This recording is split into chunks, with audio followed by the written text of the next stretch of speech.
Osian, gan Maisie Paradise Shearing, addaswyd gan Elin Meek. Roedd Haf ac Osian yn ffrindiau gorau. Roedden nhw wrthi bodd yn chwilota gyda'i gilydd.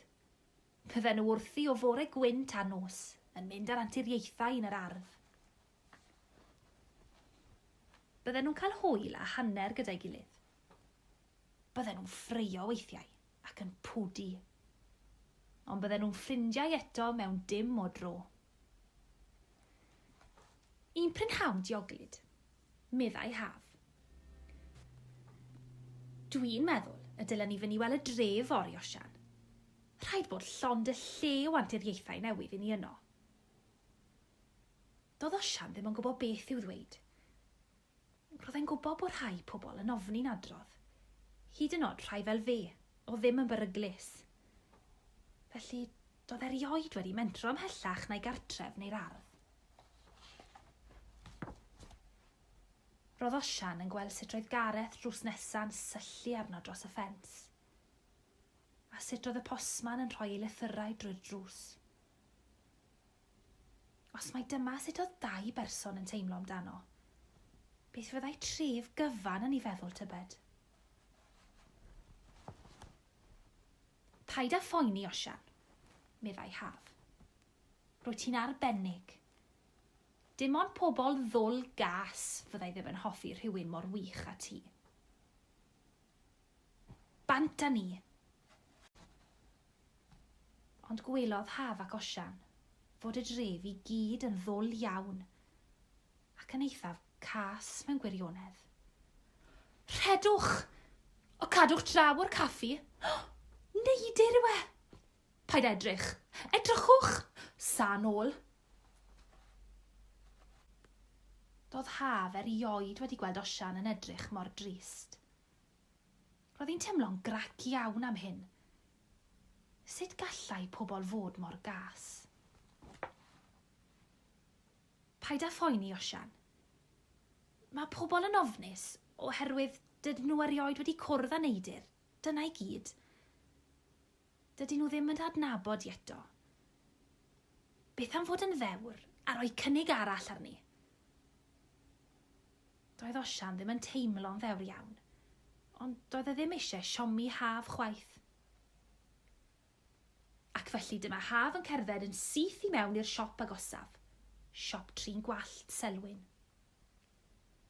Gwena a dweud helo. Helo, meddai Haf. Newch chi dorri fy ngwallt, please, ac mae Osian fy ffrind eisiau siampŵ. Roedd Osian yn ofnus iawn, ond yn union fel roedd Haf wedi dweud wrtho. Dyma fe'n gwenu ac yn dweud, helo. O, helo? Roedd Selwyn yn torri gwallt yr un bobl drwy'r flwyddyn gron.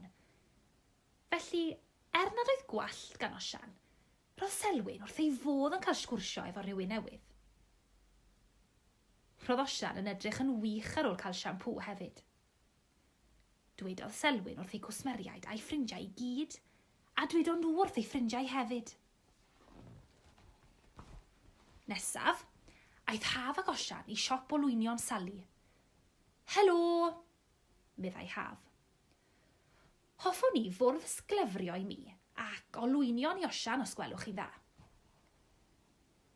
Unwaith eto, roedd Osian yn ofnus. Ond yn union fel roedd Haf wedi dweud wrtho. Dyma fe'n gwenu ac yn dweud, helo. Helo? Roedd dod o hyd yr olwynion perffaith i Osian, ychydig yn fwy anodd nag arfer. Ond ar ôl i Sally ddod o hyd i'r ei cywir, roedden nhw'n berffaith. Waw! O, dwi eisiau bod fel Osian. Hoffwn ni ddysgu gwneud hynny. Tybed fyddai'n gallu gwneud triciau hefyd? Ydy e'n fodlon dod i'r ysgol? Mae e mor cool! Dywedodd Sally wrth ei ffrindiau i gyd, a dywedodd pawb yn y parc sglefrio wrth ei ffrindiau. Ar ôl chwarae yn y parc, dywedodd pawb wrth Haf ac Osian am ddod gyda nhw i gaffi Catrin i gael cinio. Roedd gwneud ffrindiau a bod yn ddewr wedi codi chwant bwyd ar y ddau ohonyn nhw. Roedd Catrin y cogydd yn poeni, oherwydd oedd erioed i gwneud cinio i neidyr o'r blaen. Ond roedd Osian yn dwlu ar bob math o fwyd. Y noson honno, cafodd Osian fynd i aros yn hi Haf. Buon nhw'n siarad fel pwll y môr am y diwrnod gwych gawson nhw. Dyna'r antur fwyaf erioed. Yn awr diwedd, athon nhw i gysgu yn hapus braf. Nos da Haf, cysgan dawel Osian. Wedi hynny, treuliodd Haf ac Osian bob dydd gyda'i gilydd, yn chwilota ac yn mynd ar anturiaethau. Weithiau, dim ond nhw ei dau oedd, ac weithiau, roedden nhw'n mynd i gwrddau ffrindiau yn y dref. Lle roedd croeso cynnes bob amser.